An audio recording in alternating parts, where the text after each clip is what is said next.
All right. Oh, now it's dead. Test, test, test, test. 1, 2. Oh my, test. Can I get another microphone? Hello, everyone. We are officially getting started with our last of 5, so the 5th of 5 AI Odyssey events. Thank you very much to all of you who are here today.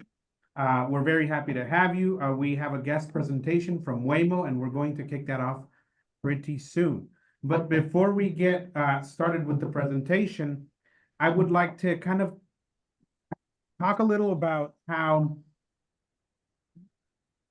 you know, where we've gone with AI Odyssey. So we started in October of 2024 talking about just artificial intelligence overall, talking about the history of artificial intelligence, talking about, you know, how long humanity's been trying to use and to harness artificial intelligence. Then we went on to talk about how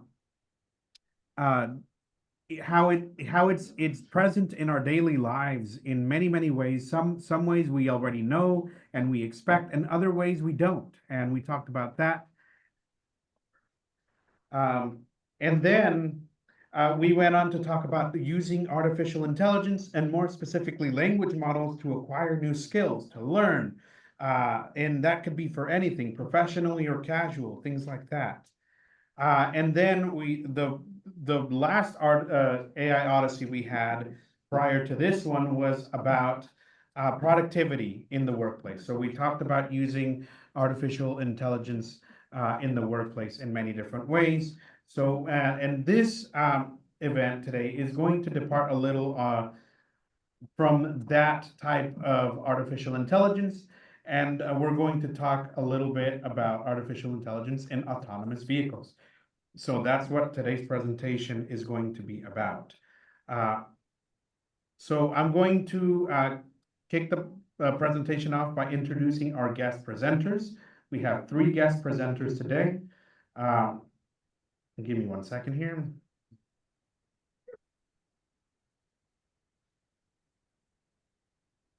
So to begin, one of our presenters is Rachel Kamen from Waymo. Our next presenter is going to be Orly Smith.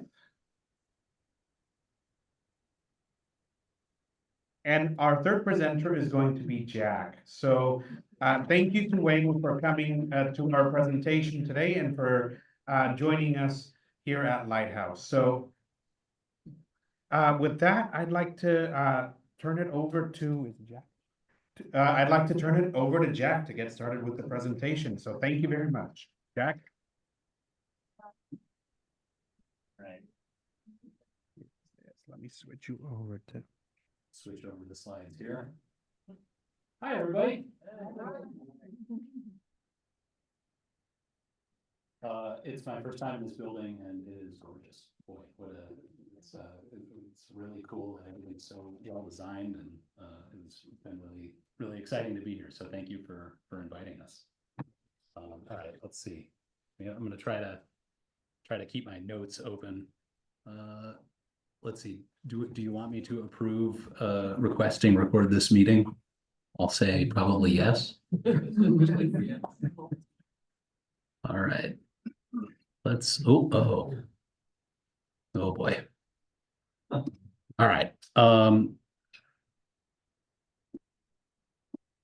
Sorry, I'm just getting the slides oriented correctly. All right. Is this I don't know if folks can see this on the Zoom or not, but perhaps we will hope they can.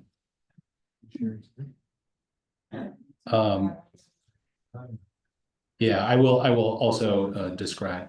First of all, Fernando, oh, sorry, Fernando, RF, this is Diana. I sure did not. Sorry, There's we no work video. at an alphabet company, so I don't know how to work Zoom at all. This is very embarrassing. I'm a Google Meet guy through and through. Yes, please. Sorry, this is over here.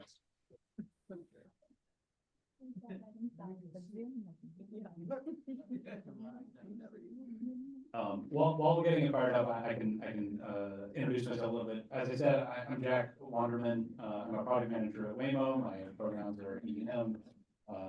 Today I'm a white male. I am wearing a green shirt, green button-up shirt, and some jeans, and some white shoes that I should probably replace because they're pretty old. Just to really paint that picture. I was hoping to be behind the podium.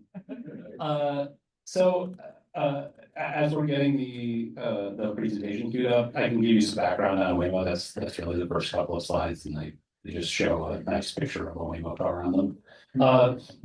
Waymo was born out of Alphabet's Google's self-driving car project way back in 2009. The mission of Waymo is to build the world's best, most experienced driver. We call that the Waymo driver. The Waymo driver drives the car for our flagship ride-hailing product, Waymo One. But we're designing it to be able to do all sorts of driving use cases. So far in Waymo One, we've had like a really a launch that we've been very proud of. Should I cancel on that one? And we, at this point, have delivered, I think, over 5 million rider-only rides. Thank you. I should, sorry, for those of you who aren't in San Francisco, maybe I should explain a little bit more what Waymo is. It's an autonomous ride-hailing product. You can think of it conceptually similar to Lyft and Uber. But with an autonomous Waymo driver instead of a human behind the wheel. And as I said, I think we've delivered over 5 million rides at this point. And we're really focused on delivering those rides safely in a way that shows up for our community and everybody in it. And at its core, I mentioned safety. It's something that we think about a lot. Today, every year in the world, there are 50 million injuries caused by car crashes or vehicle crashes. And of those, there's 1.35 million deaths worldwide. Half of those are deaths are pedestrians, cyclists, and motorcyclists. And the number there is really big. It's hard for me to wrap my head around, but it works out to about 3,700 people a day are dying because of vehicle crashes. And this is something that we think about a lot, both in the macro scale, thinking about those big numbers, but also on the micro scale of every mile that we drive.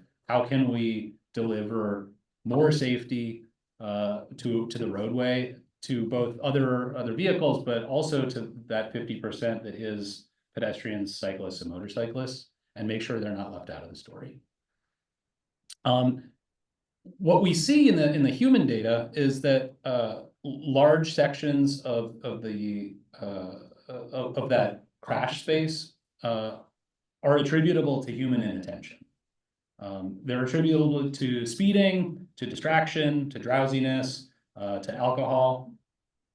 And these are really things that we think are solvable problems. In fact, NHTSA has looked into this, and NHTSA is the National Highway Transit Safety Administration. They sort of are the federal agency for roadway safety.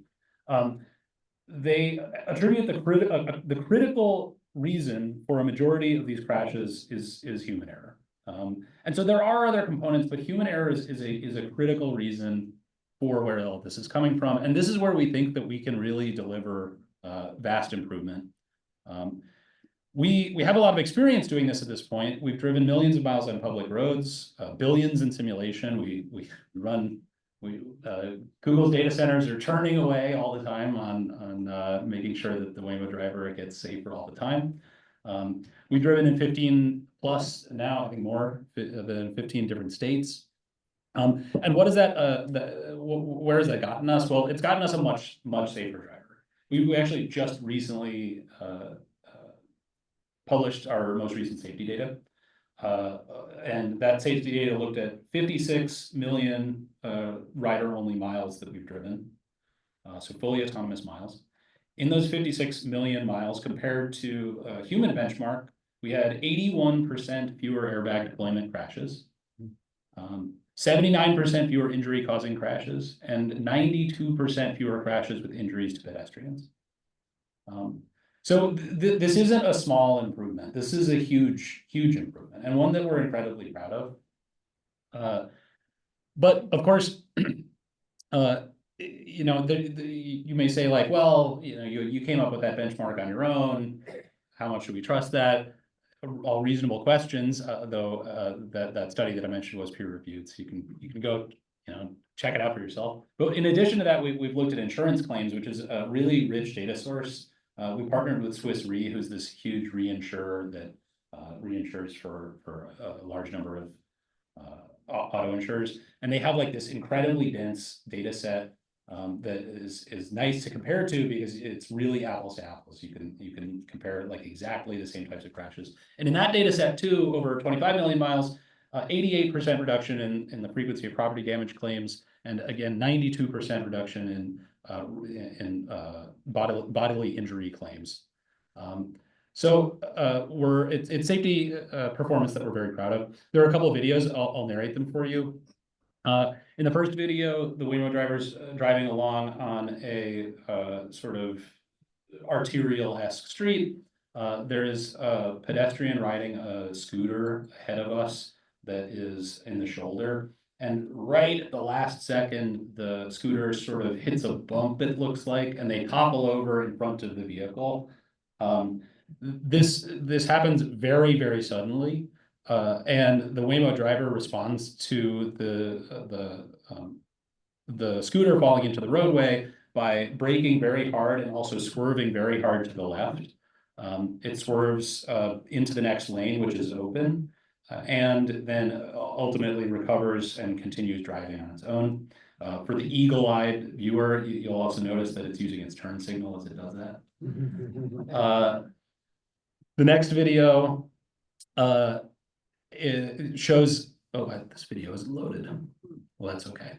The next video is a fairly similar concept. We're driving again on our arterial road, and there is a vehicle that cuts in from the side, and the Waymo driver, it's a sort of maybe inattentive vehicle that was entering the roadway unexpectedly, and the Waymo driver, actually, maybe I'm describing the wrong video because this one isn't playing. In this video, an oncoming truck. It's a 2-lane road that's separated by a double yellow line. An oncoming truck veers into the lane that the Waymo is in, and it comes at sort of at the last second. It's a little unclear why this happened. Perhaps the driver was drowsy or they were inattentive. But in any case, the Waymo driver again responds by braking hard and swerving to the right, and avoiding the collision with the oncoming truck by swerving into the shoulder, which is unoccupied. And then once again, excellent turn signal use.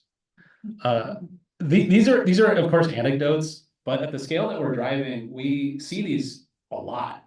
We have you know, there's like a chat channel internally where people share some of these nice videos, and they serve as a benchmark for us to really put those numbers that I described, you know, 82% or 92% reduction in bodily injury claims, put those in context that feel very real, and feel very real to all of us, and feel like something that we can understand why we are achieving such a high performance relative to humans. So we're very excited. Now, a little bit about our business. Today, we are operating a commercial service in San Francisco, Phoenix, LA, and Austin. We are operating a service in Atlanta that's open to employees, and we're looking forward to expanding that service to Uber in the future. To public riders with Uber in the future. In San Francisco, the territory that we cover extends down through about Daly City, and of course more expansions are planned. We operate 24/7 in all manner of weather conditions, and hopefully you know, have a nice pickup and drop off very close to your house. Then, now that I've covered some of the bases, I just wanted to dig in a little bit. This is sort of an AI focused conference, a little bit to the what is going on under the hood, so to speak. How does the Waymo driver actually work? So what is the Waymo driver? It's a hardware and software system. And to go through that, I think I'll first describe the hardware, and then I can talk about how the hardware influences the software and how the whole system works together to influence the behavior. So off the bat, the Waymo driver has a variety of different sensor systems. There's a LiDAR system, which is a laser-based vision system that can it's self-illuminating, so it can see in day or night, and can sense the depth of various objects. It's got a vision system, which is a series of cameras, and it's got a radar system, which sees in electromagnetic frequency and can do some cool tricks like directly observing the velocity of objects. The first system, LiDAR, I think I mentioned, it paints this world in beautiful detail. There are nice visualizations in the car where that allow users to see the point cloud that it's visualizing. But really, you can imagine what the picture that the LiDAR is painting as sort of like a 3D landscape through which the world you could like walk through the world.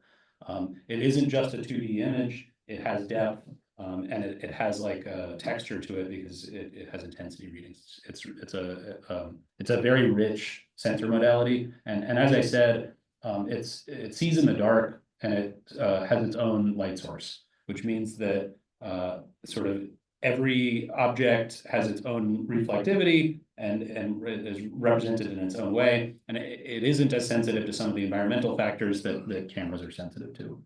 That being said, cameras are a very powerful sensor, and we use quite a few of them. We have 29 cameras in the current Waymo driver. It's a very high resolution sensor and is very important for detecting things like the color of traffic lights. We have overlapping fields of view that comprehensively cover the scene. Oops, didn't make the slide. And they're also assembled with cleaning systems that make sure they perform well in any weather condition. And then finally, the radar system, again, it's a state-of-the-art system and allows us to see both another sensing modality on other vehicles and objects, but also directly observe their velocity, which is really helpful for understanding when there's like sort of a hidden object that suddenly comes into view and is moving at very high velocity, something that we can have high confidence about very quickly using the radar sensor. I'm gonna wrap up quickly here to make sure Orly has time to talk through the accessibility story. Before I do, I can just quickly describe how all of that comes together with the software. So once we go and see all of the objects in the world, we think through how we what might happen. So we first sort of see the objects and we classify them into what type of object they are. We see, okay, this is a pedestrian, this is a truck, this is a traffic light, and then we do a prediction step where we think through how are all of these objects going to move in the next few seconds. What are the likely scenarios that might play out in the world? And then we do a planning step that, given those predictions, what should we do? What should we do in this scene? What should we do next that's most likely to keep our occupants safe and to result in courteous driving? And that cycle happens in a loop over and over, many times a second, so that we're always ready to respond to new information. I think we might have Q&A later. I'm happy to take questions, but in the meantime, let me pass it off to Orly, who's going to talk you through some of our very exciting accessibility features. We're going to do a quick raffle. Here you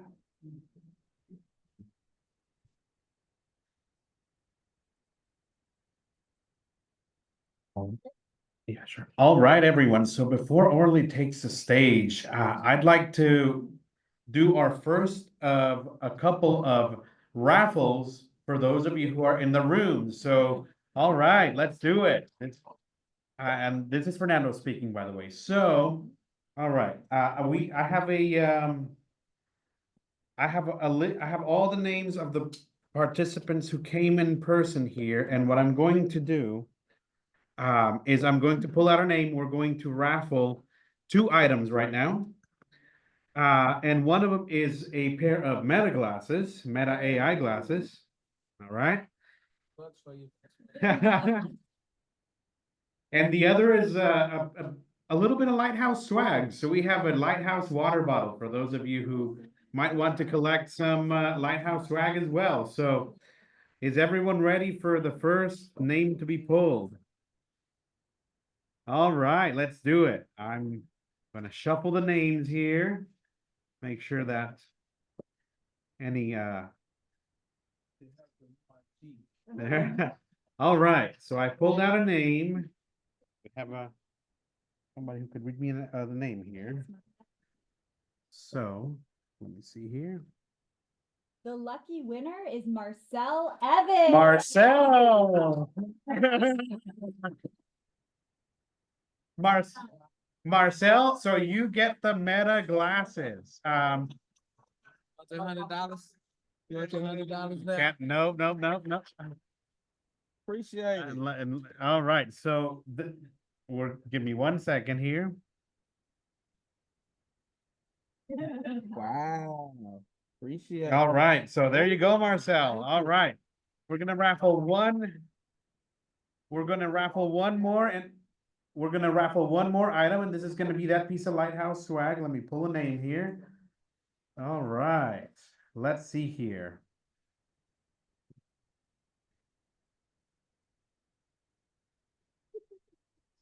All right, the next winner is Cardelaria Jelinski. Candelaria. Candelaria Jelinski. All right, we have let me.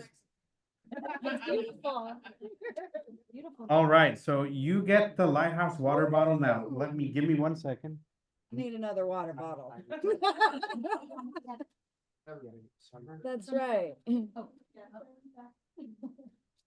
We gotta get enough water. Yes, we do. All right, we're getting that for you. All right. Woo-hoo. I really wanted the glasses though. 150? Will you take one? We're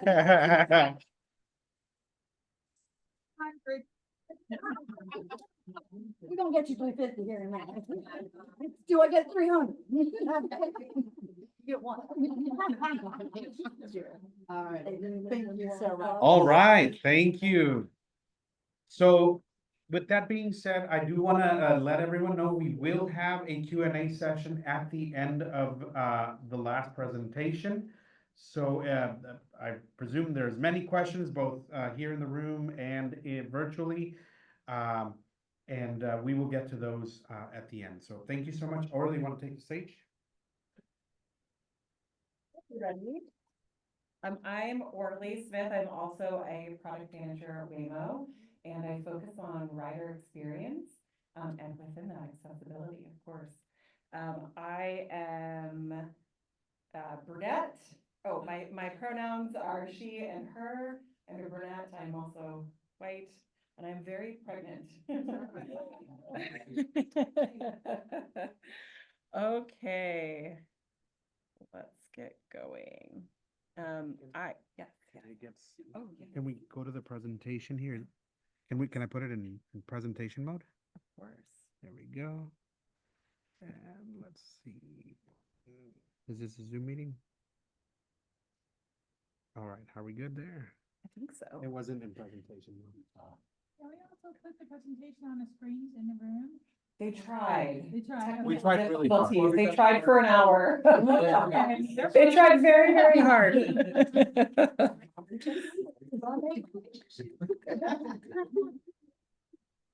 Okay, let me get to the right slide. Okay, I am very excited to talk to you all about accessibility at Waymo, and with our products and service. I know that a lot of the transportation modalities out there don't really serve the needs for everyone. And I am really proud to say that here at Waymo, we really try our very best to serve as many people and communities as possible. And I'm going to kind of walk you through the rider journey, starting with like actually opening up the app all the way to getting dropped off. And I want to let you all know that at Waymo, kind of part of our ethos is what we call inclusive design. So what is that, right?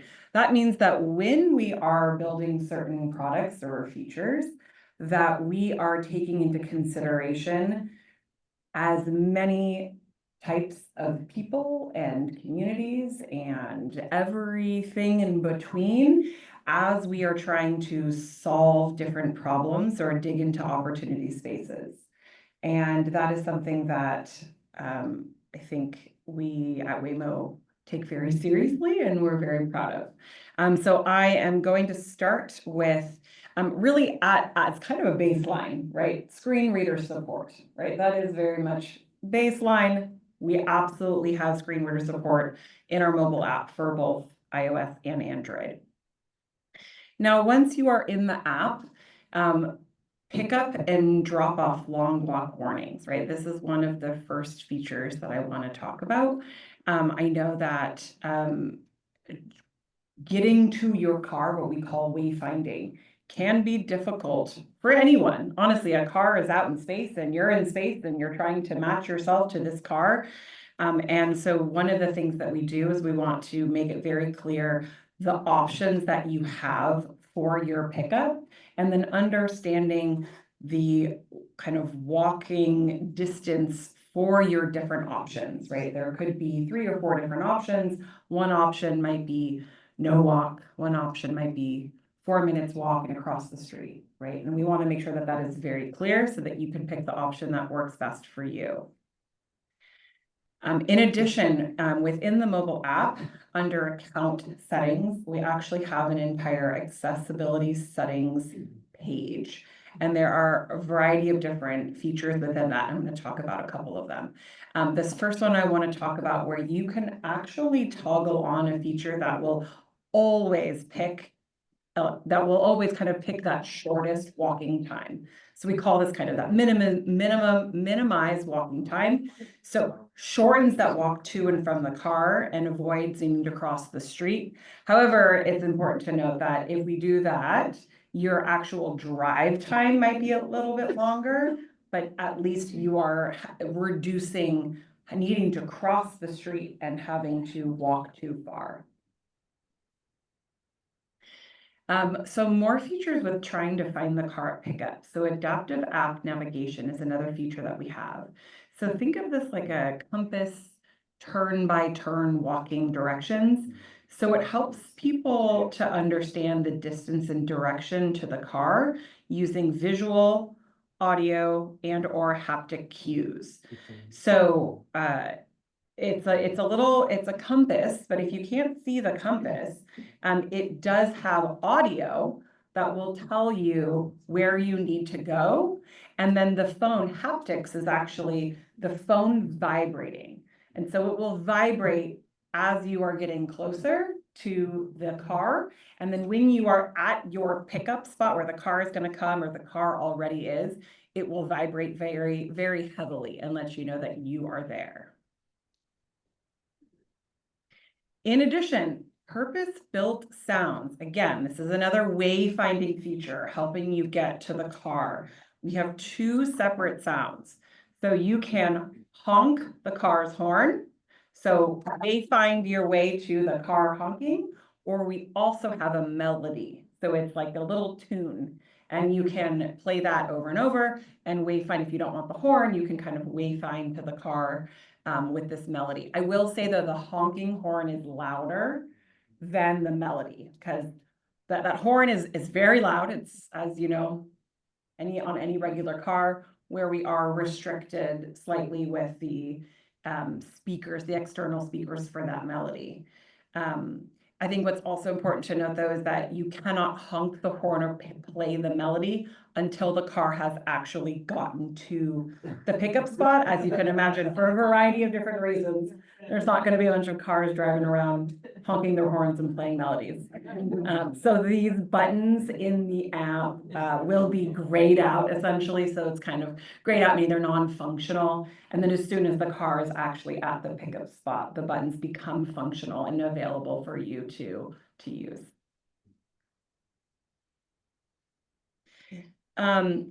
One more that is more for maybe people that might be hearing impaired and they are wanting to leverage more sight to get to the car. We also have on top of the car, we call it a dome. It's kind of like a, I don't know, some people refer to it as the chicken bucket. And it's a kind of LED screens on the outside. And with that in the app, you can actually pick 2 letters and then color. And so it kind of personalizes your car. So by default, it's your initials. But for example, for me, I have it saying hi, I have HI. So, and it's pink. And I navigate my way to the hi car. And again, all else fails and you still need help. We have a 24/7 rider support team and you can always call them. You can text them. I don't think email is really applicable in this situation, but if you wanted to, you could. But you can always call them and they actually have access to all of the cameras. And so they can actually look into the car, look at the outside cameras, really try to locate you and also help direct you if you need help. Or they can help you with anything, any other issues you're having with getting into the car or even on your trip. Like this rider support team is great and they are always available to help. Okay, so you have made your way to the car, you've gotten in the car, now what is inside the car? Another really great feature that we have, and I had mentioned those accessibility settings in the mobile app. Another kind of feature within that you can toggle on is what we call descriptive audio. So without this feature on, we still have audio in the car that is going to tell you, you know, once you pick it, it's going to welcome you with your name.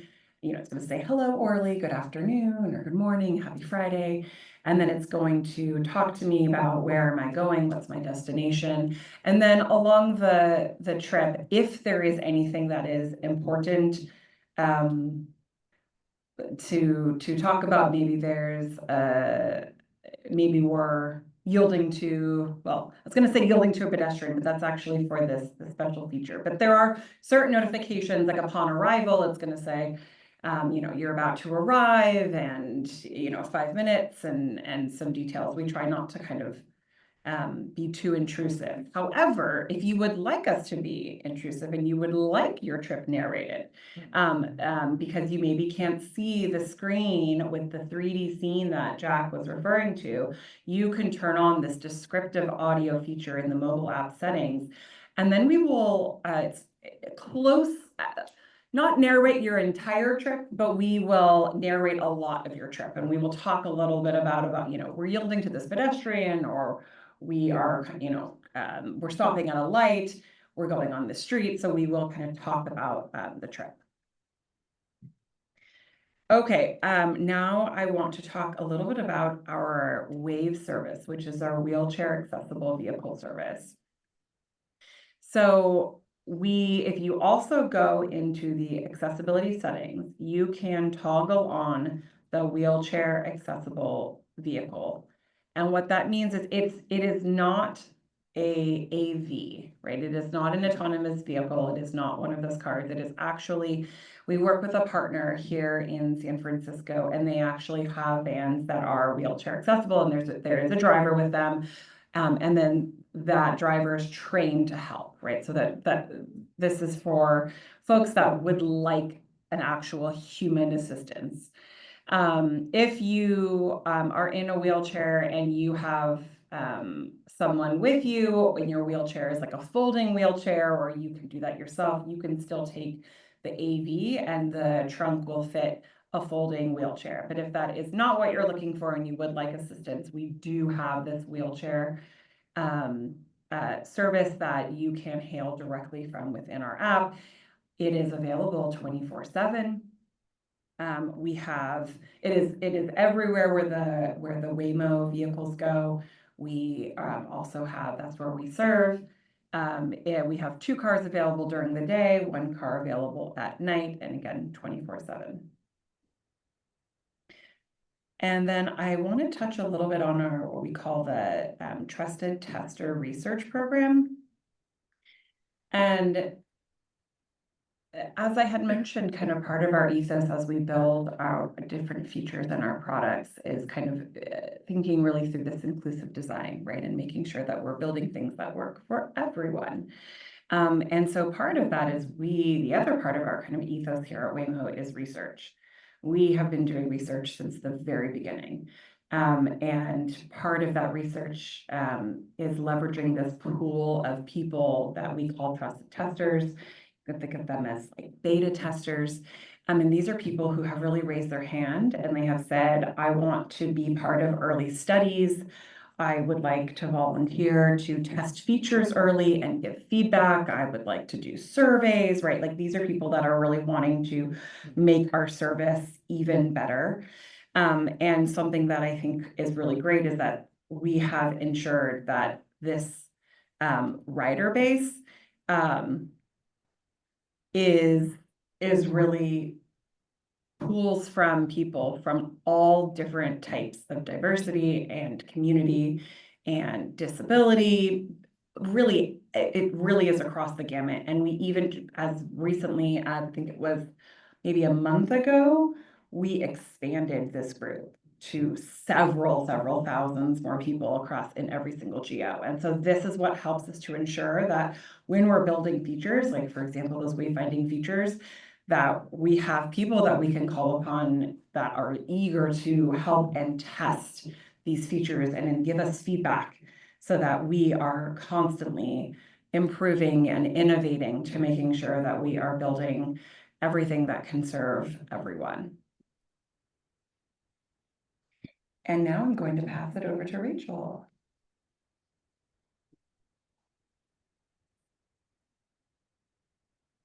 Hi, everyone. My name is Rachel Kamen. I use she, her pronouns. I am wearing a black and white blazer, a black sweater, and black pants. Similarly scuffed white shoes to Jack's, and I have brown curly hair.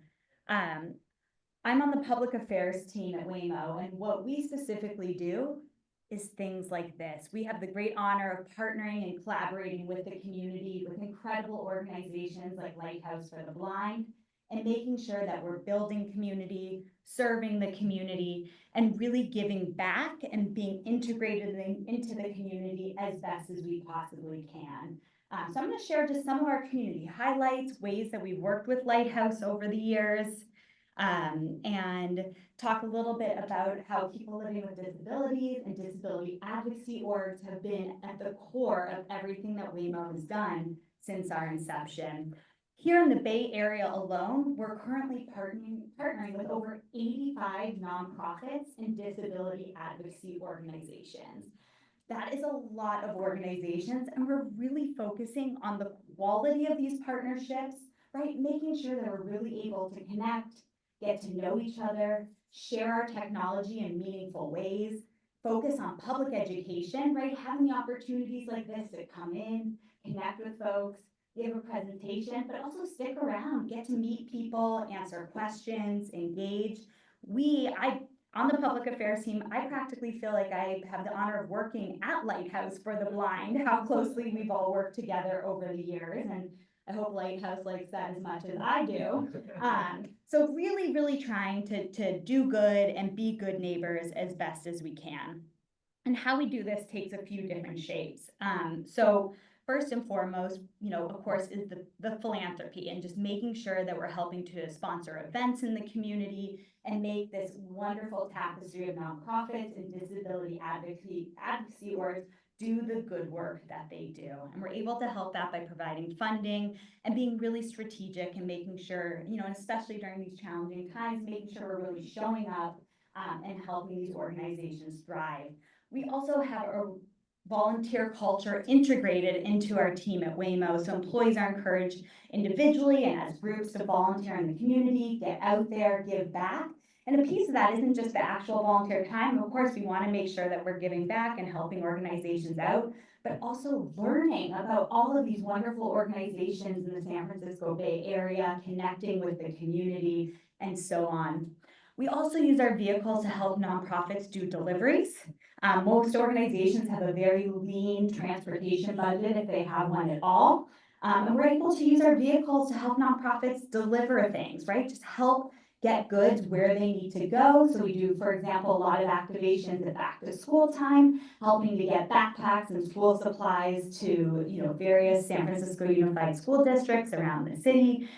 Every single Wednesday afternoon, we partner with Open House in the Castro, and we use 3 of our vehicles to deliver nutritious groceries in partnership with the San Francisco Marin Food Bank to over 30 homebound seniors throughout the city. So just trying to be, again, creative and think how we can use our vehicles for good. And we also do rider programs. So working with individual nonprofits and disability advocacy organizations to make sure that we're really bringing our technology to the community. So it could be a subsidized rider program or a free ride program, but really making sure that folks who stand to benefit most from autonomous driving technology actually have access to the vehicles, and beyond that, also have that public education piece, which is so important, especially with a newer technology. You want your questions answered. You want to understand, everything that Jack shared today from the AI standpoint, and how does this vehicle see what's around it? How does it experience the world? It's going to build confidence. You're going to feel safer, more comfortable on your first ride knowing that. And of course, everything Orly shared with us from the accessibility standpoint, making sure that the vehicle, the in-app experience is designed for all users, right? Making sure it's safe and comfortable, no matter what your preferences are, your abilities, and so on. And then we also have user experience research studies that Orly shared that are on an ongoing basis. I mean, there's over the years, so many, I can't even count them at this point, the user experience research studies that Lighthouse for the Blind community has been so kind to participate in. Share candid feedback, experience new app features, experience new features in the car, and really help us shape an accessible product that meets the needs of the community and being with us on this journey, right? We're always evolving, we're always learning, we're always growing. And that's not something that you're able to do at all, especially not do successfully as an island, right? It really takes a village, it takes the communal voice. And it's not enough to just ask, you have to really listen and ask questions and show up. And so that's a big part of what we do at Waymo. We also have what we call the Waymo Accessibility Network, which is similar to what Orly shared with the Trusted Tester program, but it's a national group of disability advocacy leaders, individuals, heavy base here in the San Francisco Bay Area, of course, including Lighthouse for the Blind, but also National Federation for the Blind, Independent Living Resource Center, and many, many other organizations. And we have quarterly meetings where we come together. Everyone in the space is able to share candidly. App updates, car updates are shared. It's where we also recruit for a lot of our user experience research studies. People are sharing best practices, not so great practices. It's a safe space, right? And again, it's not common to kind of have these public-private partnerships in these spaces where people can come together and really support each other and learn with and from each other. So we're really proud of the Waymo Accessibility Network, and it's truly helped shape so much of our inclusive design, our accessibility features, and there's so much more coming. But it's really about bringing everyone together to the table, everyone having a voice and being able to learn together and continually evolve. Our partnership with Lighthouse is so incredible. We've been able to do so much together over the years, meet a lot of wonderful people. And I just honestly humbly want to take this moment and thank you all for showing up tonight. Hopefully we can answer some more questions that are on your mind. And just being a part of this experience. As Jack shared, Waymo's been around over 15 years. So it's not brand new, but we still have a long road ahead, which is really, really exciting. And so we welcome all of you to be a part of that, to keep in touch. Fernando has my information, so do many of my unofficial colleagues here at Lighthouse. And we look forward to keeping in touch with all of you. So we're gonna move now, unless Fernando says otherwise, into a Q&A. That sound good? Or a raffle? Raffle. Okay, it's a raffle, everyone. It's now a raffle.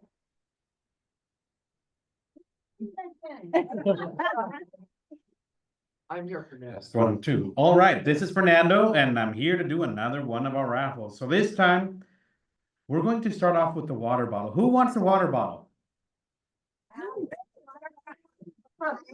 Gotta mix it up. Who wants a water bottle? There you go. All right. So let me see here. All right, let's get the name.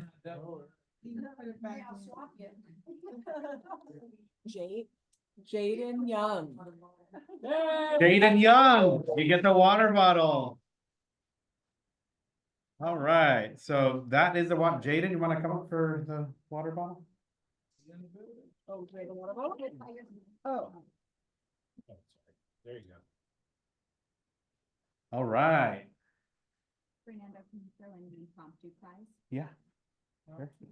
Inspired by this wonderful moment, Waymo would like to contribute a promo code that's good for 15 free Waymo rides. Waymo is, you want to say that into the microphone? Hey, can I get thrown back in the game? You're talking about $100, my friend. By this wonderful time together today, Waymo would like to add into the raffle a promo code that you can put into your Waymo account that's good for 15 free rides, up to $40 per ride. Woo! So that's a promo code good for up to $600. Wow. Okay, so we're going to raffle this, we're gonna raffle out this code. Let's see who gets it. Let's see the lucky person.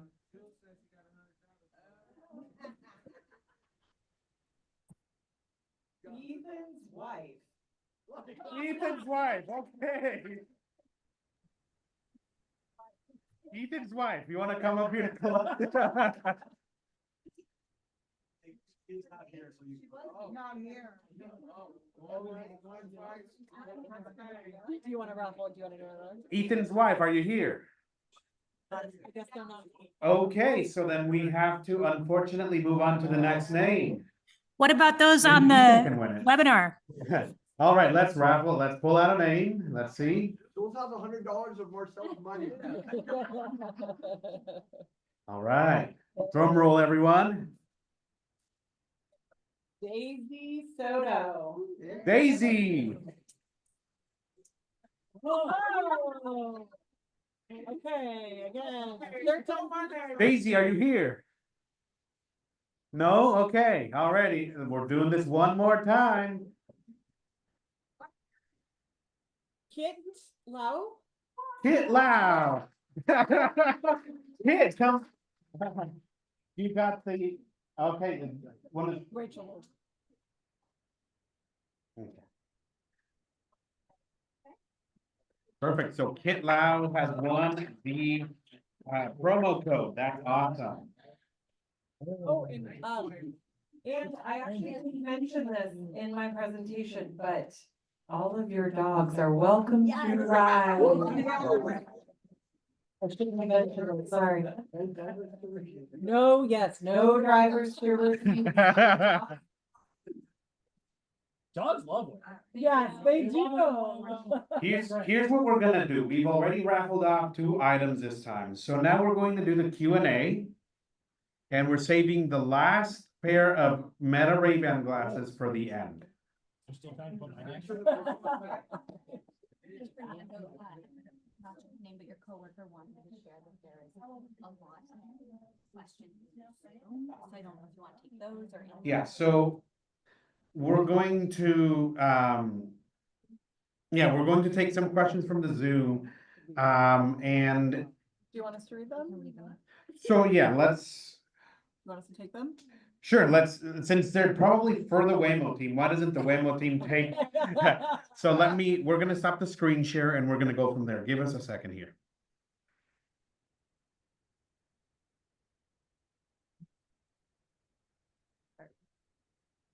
Mhm. Why don't we do that? Start with in-room. So while we're setting up to take some of the questions on Zoom, we'd like to take a couple of questions from the room. So does anyone in the room have any questions for the Waymo team? Oh, wow. Here, I'll give the mic to- Okay, we'll just start over here and go round robin. Here, take the mic and. Oh, me? Yeah. I actually have two questions, but what happens when a street is closed? How does the driver react to that? Great question. We can just, we'll just kind of wander around. Yeah. That's a great question. So, we have a few different methods of responding. Of course, we don't want to drive down the closed street. And we know, yeah, probably not.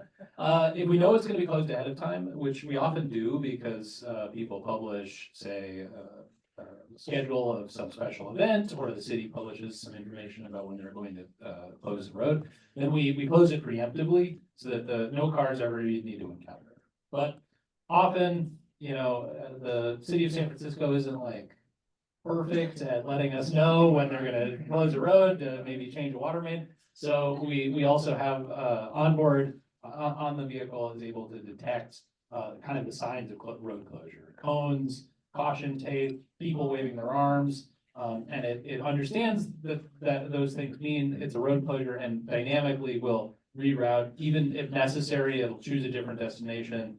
Like say your destination was in the road closure, then it will automatically pull over as close by as it can, so that you don't get stuck in a situation you don't want to be stuck in.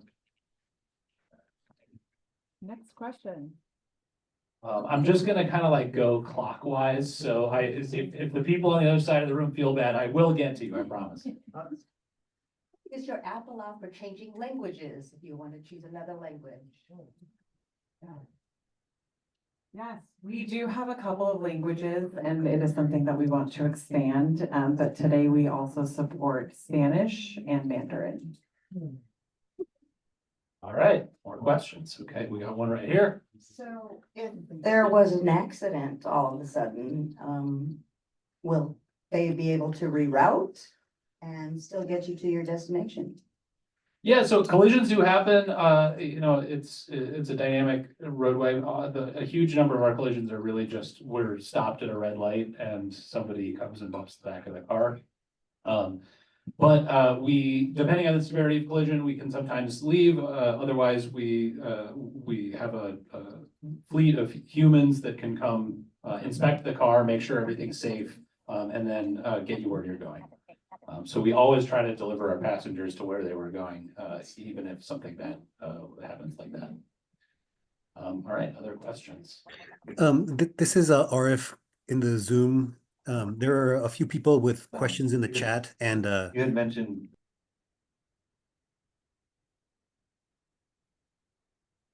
can you hear me?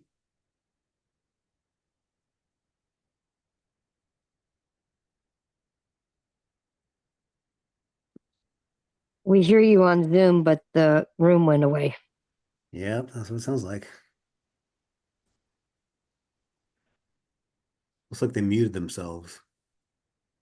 Hmm. Or did they mute us, like mute us to them, to where they don't hear us right now? It might be full. Love the It might spirit be. of the question, which is like, how can we get more people into these cars? So I love it. We share that view, and we really want to deliver the service to as many people as possible. Right now, there's a balance to strike of how quickly we can expand, because we want to make sure we're showing up everywhere safely, courteously. And so expanding into a few very high concentration markets has been a good way to do that, because we've been able to really hone in our safety case to say, in this environment that we understand well, we can confidently be safe. But of course, over time, we want to deliver more driving in more places. So could we take a couple of questions from Zoom before we go on to some more in the room? Yeah. All right, so Zoom folks, what we're going to do is take a couple of questions in the chat, and then I'm gonna try to work something out here so that, because your audio is not coming out into the PA system, so what we're gonna do is take a couple of questions from the chat and then see if we can disconnect the headphones and have you speak into the microphone here and see if that works. So first, taking a couple questions from the chat.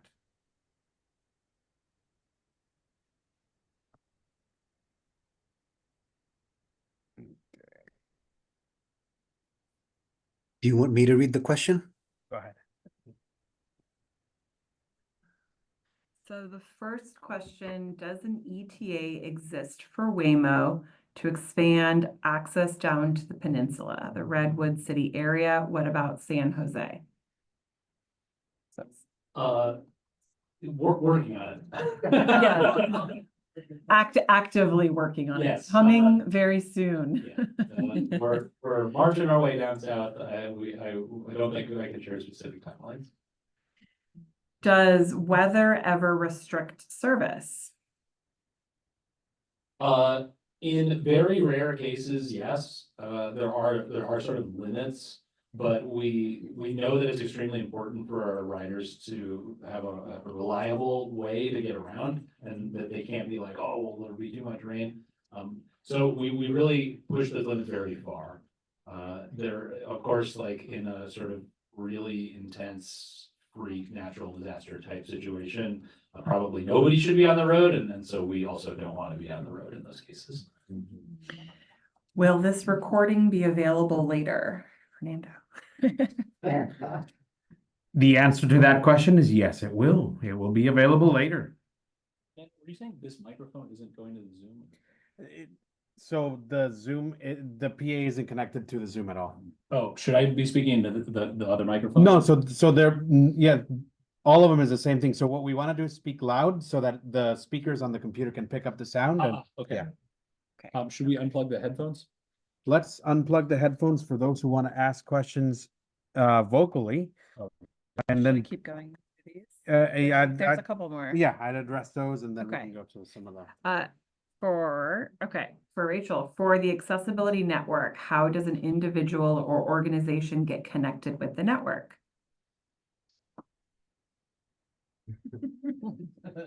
That's a great question. Thank you for asking. We are always looking for new members and organizations to join. And again, beyond there's the accessibility network, there's also user experience research studies and other ways to get involved. I'd be happy to connect with you. It's Rachel Kamen. My email's rkamen@waymo.com. Also, the Lighthouse team has my information as well, but it'd be a pleasure to hear from you and see how we can work together. Next question. Can you recommend any tutorial YouTube links to review how to use Waymo One after this session? I don't know about YouTube links, but we do have on our website, we have a link to what we call the Help Center, and the Help Center is extremely detailed, and it goes through basically, it's kind of like a glorified FAQ, and it goes through everything about understanding our service, the technology, Waymo driver, but then also detailed into every single feature that we launch and how that works. So I think that's probably the best place, and that is it's like a living, breathing help center. So it's constantly being updated. And so I would point everyone to go to our website and check out those.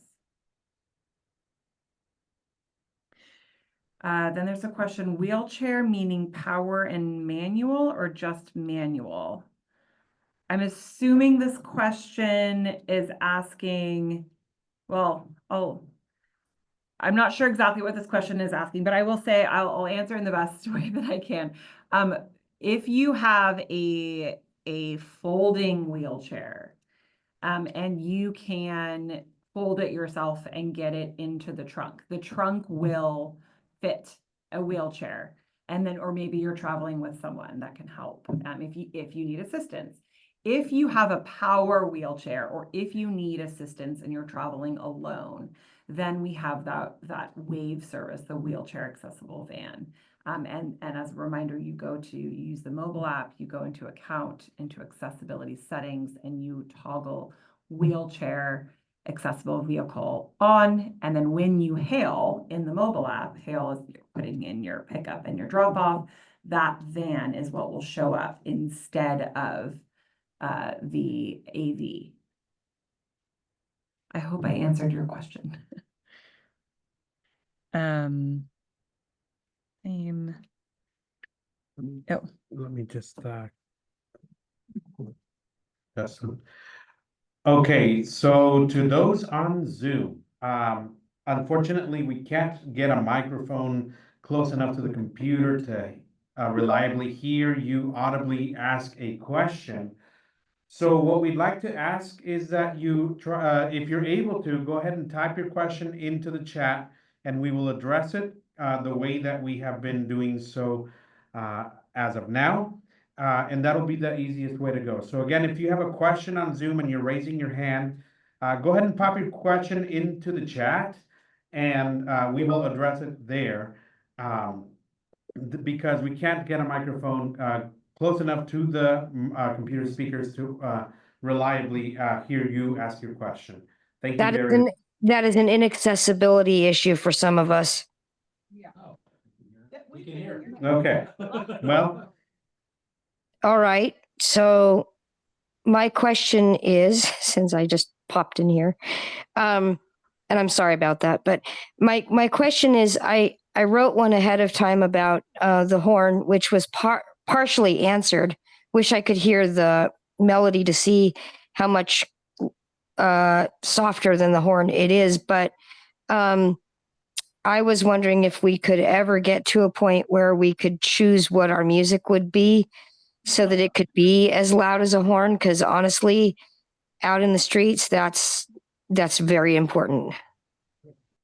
Do you mean the melody outside, or are you talking about the music inside the car? The melody outside. The melody outside. There is absolutely a world where we could provide a variety of different melodies that you can pick from. But with the current vehicle platform that is driving on the streets today, serving the public, we are limited to the volume of the speakers, which I will say the horn will always be louder. However, good news with our future vehicle platform that is coming relatively soon, those external speakers are a lot louder. We still are in testing phase, and I can't say exactly how much louder, but I can tell you it is louder. And we still have some work to kind of work on how much louder is that. And I know that the speakers that we have, depending on if you're facing the front or the back of the car, right, like you will hear it louder or softer. And that is a limitation of the existing vehicle platform. The melody is quite sharp. That's awesome. By the way, Fernando, the reason this is an accessibility issue is I can't type very fast at all on a touch screen, and in Zoom, it won't let me use voice dictation. So we need to work around at some point. Thanks. Thanks for Ditto. I did tell her, this is Michelle, about the typing. Okay, so we're going to move on to the next question. We're going to take a question from the room. Let's take a question from the room here. Saw this hand first. Well, for starters, I want to say I love Waymo because and I also want to ask, are there any plans to incorporate accessibility into the visual displays in the vehicle? And the reason I ask, because I had an incident, my dog lays at my feet and his head extends towards where the screen is, and he's called emergency.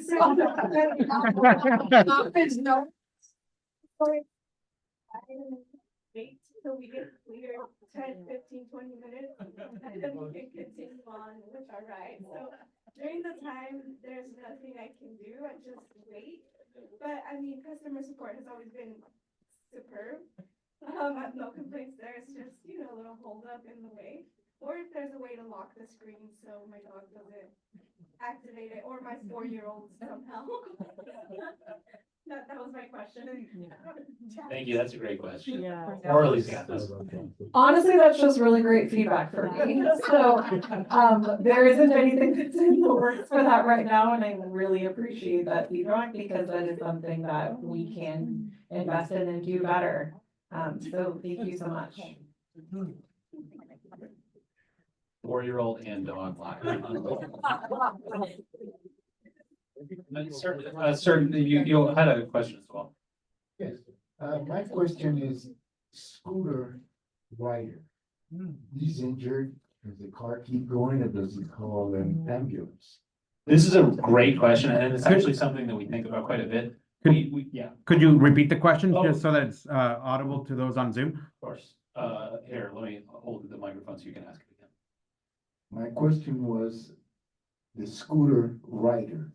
He's injured, the car keeps going, does the car alerts an ambulance or an vehicle? I think the short answer is we do have processes by which the human reviewer, when there is such an incident, if they're able to be alerted, can take that kind of action. It's actually quite difficult to perceive that there has been an accident that we were not a part of at all and alert that person. And so it's something that we're constantly thinking about and trying to get better at. But absolutely, this is something that we think that we can deliver and try to show up for today, and we want to make it even better for tomorrow. Okay, we'll take another one from the video. Real quick, actually, we heard you pretty well without the Okay. Oh, there was one for you, Fernanda. Is there a raffle for online folks too?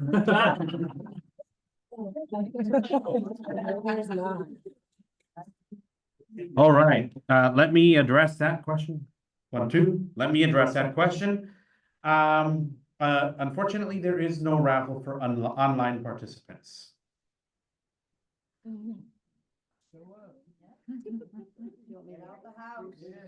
Yeah. That being. Yeah.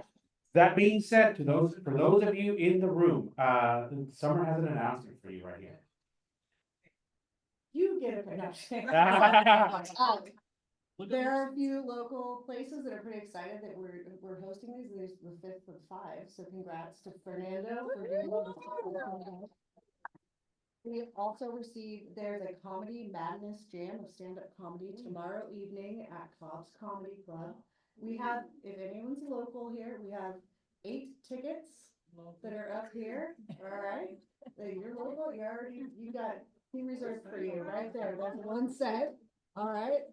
2 for you. Is there anybody else who would like to join in? Blue shirt in the very back. Yes, you got it. Cool accent. I talked to you earlier.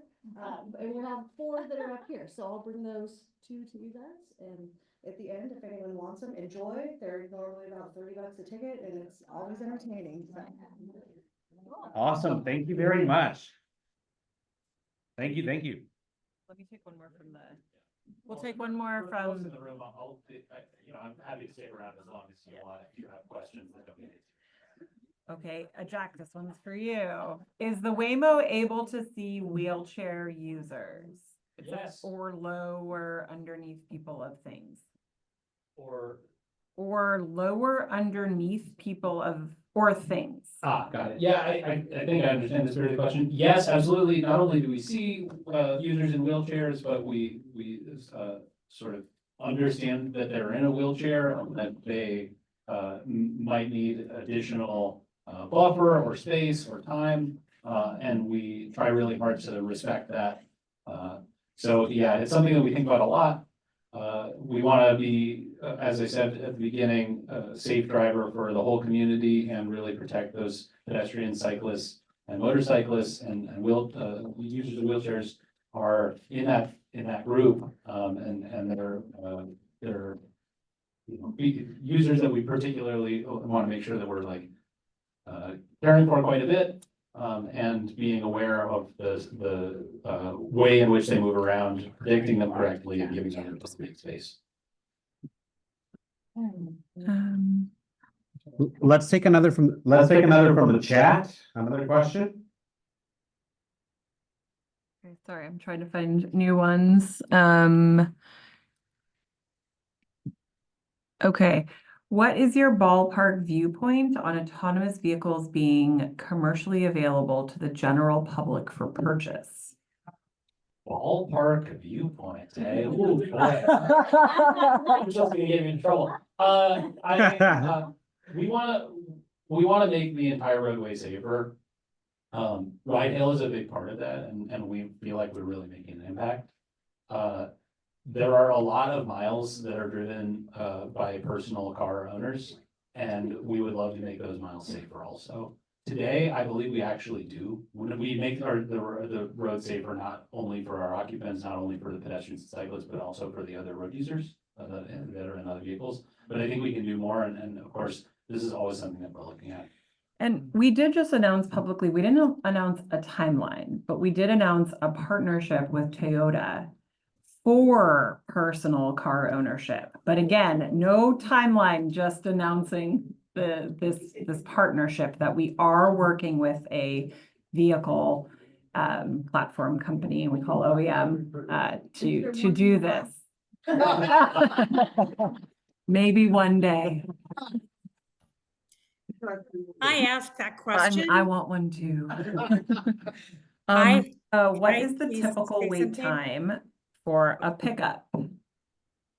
Sorry. It varies. It varies. It really varies as you can imagine, time of day. Is it raining? Is it not? Commute hour, right? Is there traffic?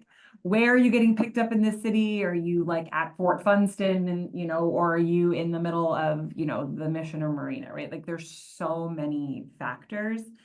Yeah, I mean, I not to go into like full sales pitch mode, but I would say, one thing that I've struggled with about manned ride hail providers like Lyft and Uber is that often the app says like 3 minutes and then I press it and then I wait and I wait and I wait and then I don't get matched and then all of a sudden it's like a 6-minute ETA 12 minutes later and I'm like, oh, like this is very disruptive.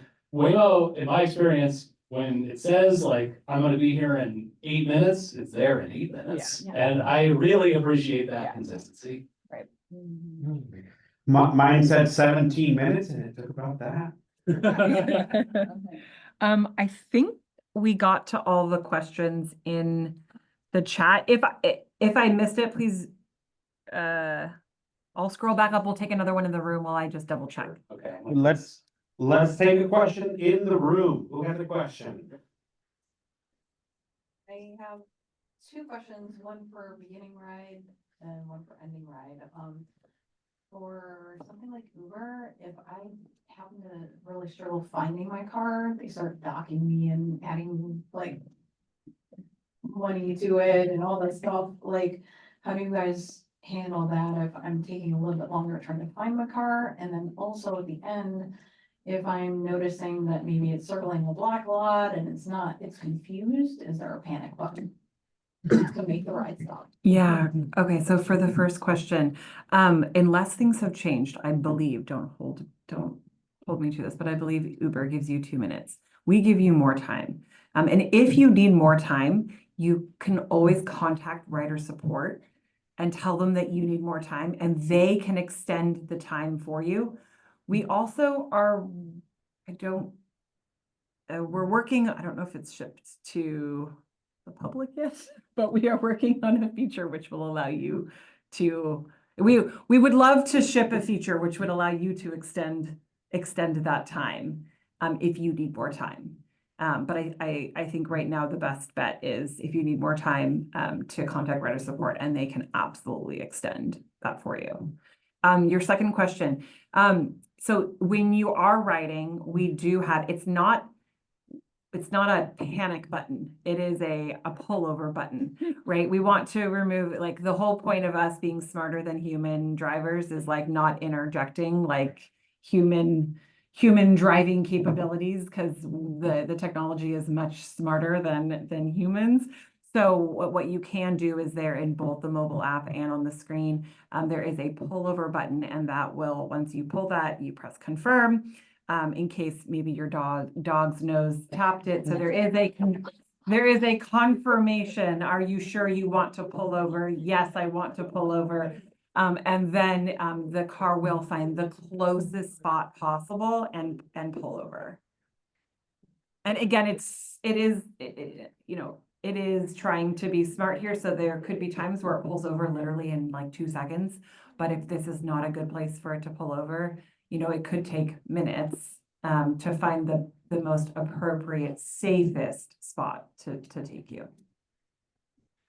So I have a question about affordability. I believe the Waymo is more expensive than taxis or Uber, and certainly more expensive than paratransit, and a lot of people with disabilities have less income. So what can be done about that? Also, is there coordination with paratransit organizations? I know a lot of them are having problems finding enough drivers. And if somebody is on paratransit, is it possible they could get some kind of discounts, or there could be some kind of cooperation? I can take that one. Well, you don't pay a tip. Look, so Yes, that is true. it's a great question. And so kind of pros or things I want to really highlight, which thank you for doing so, is one is you're getting transparent pricing.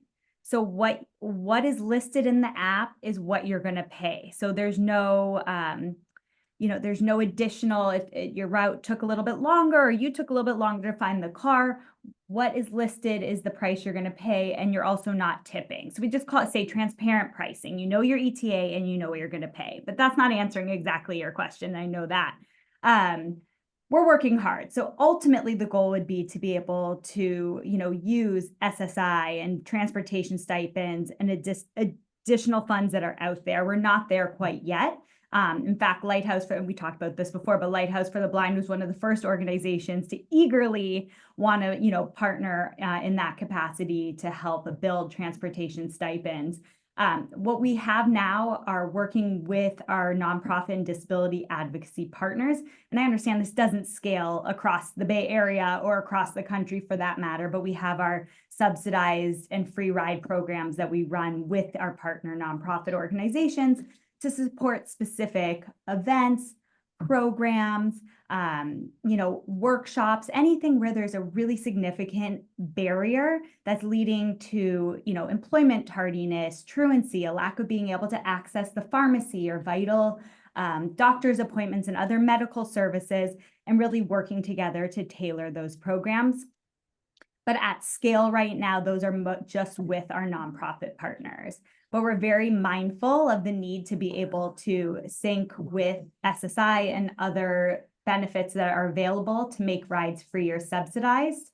And currently our wheelchair accessible vehicle service on the topic of paratransit is free to the community for wheelchair users and folks who use other accessible mobility devices. So that's what we have right now, but we hear you. And that's kind of what I was saying before. Our work is never done. 15 years is a long time, but it's not that long, right? So we're always working, we're always evolving, and we're always here to kind of humbly come to the community and hear your feedback, whether it's about pricing or, a pup's nose hitting the screen. It's all really, really important. So I thank you for that. Hello.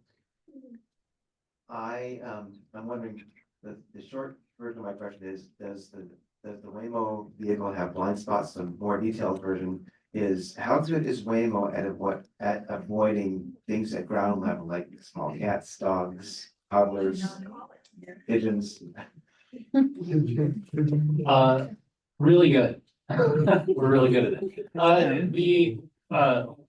We have 360-degree coverage all the way around the vehicle with a variety of redundant sensors, the LiDAR, camera, and radar, et cetera, that I mentioned. The LiDAR in particular, and camera actually, have sensors that are sort of perimeter sensors that look like very, very close into the vehicle, all the way down to ground level, or just those use cases that you described, you know, a child is close to the car, a curious dog is checking it out. So yes, we do see those objects and behave well around them. Yeah, don't kill her cat. I've been holding it. Yes, thank you. Yeah. After this question, we're gonna take a little pause and do another raffle and have an announcement as well. In the spirit of continuing with the artificial intelligence aspect of this series, is there any expectation that a Gemini bot would be connected through the Waymo app in and out of the vehicle to do things like identify that you're walking down the street to the pickup location and begin chatting with you to bring you in the vehicle itself, talking to you if you wish it to share with you other issues that might be coming up with the ride, or that it can't drop you off where it thought it might, all autonomously created with the Gemini AI system. I love the question. And you're talking to the right person. I can't say what we are or are not working on, but I can give you a wink. That's all I can say, but just I love it. Good. Oh.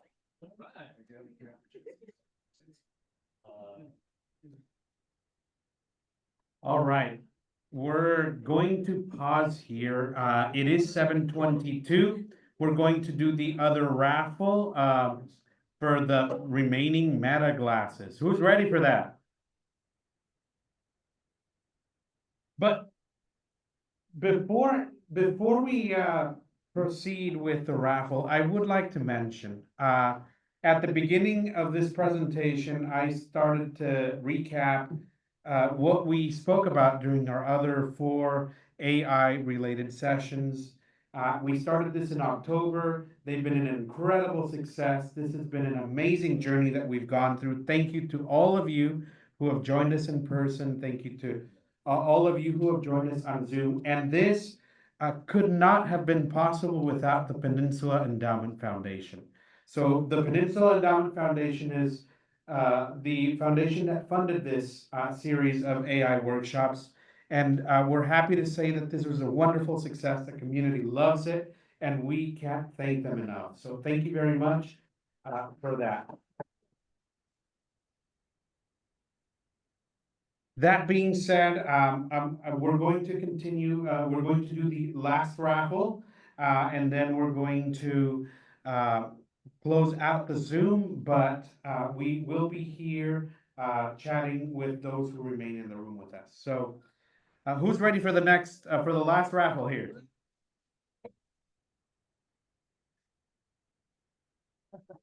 All right. All right. One more. Here's the name. Drum roll. So the lucky winner is Carol Chapiani. Carol, come on in.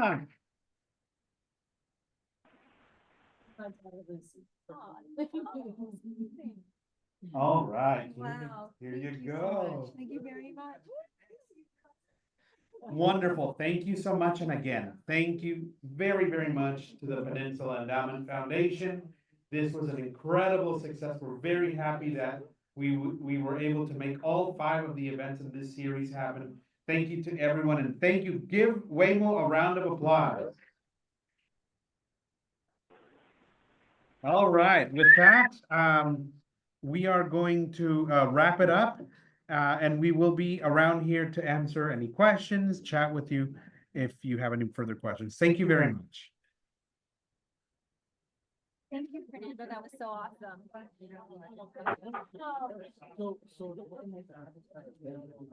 Yep. Waymo 1. Waymo 1. Yeah. I'm due in August, but it feels like it's due next month or any second. Don't say that. Don't say that. Hey, Fernando, I'm gonna grab some more tickets, bro. Is that okay?